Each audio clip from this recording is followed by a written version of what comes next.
ये जो था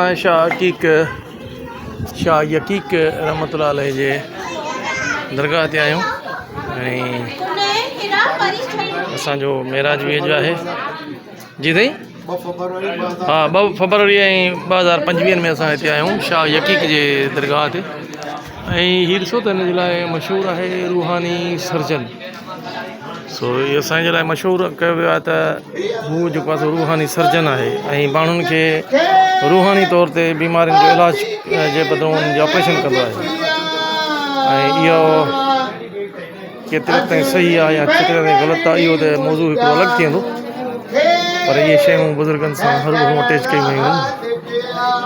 अलाह जा वलीन ई इंसाननि खे उन्हनि दर्स ॾिनो ऐं अलाह खां घुरणु ऐं अलाह खां शफ़ा घुरणु जा हुननि सॼी ज़िंदगी माण्हुनि खे दर्स ॾिना। अॼु वरी हुननि जे दरगाहनि ते लिखियो वियो आहे त सर्जन यानी कि शफ़ा ॾींदड़ या ऑपरेशन कंदड़। इहे शयूं आहिनि जेके अलाह जे वलियुनि ऐं बुज़ुर्गनि ते थी रहियूं आहिनि।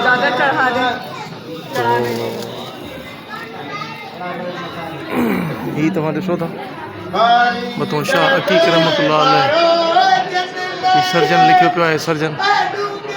हीअ हर दरगाह ते का न का शइ अटैच थियल आहे हिननि जी।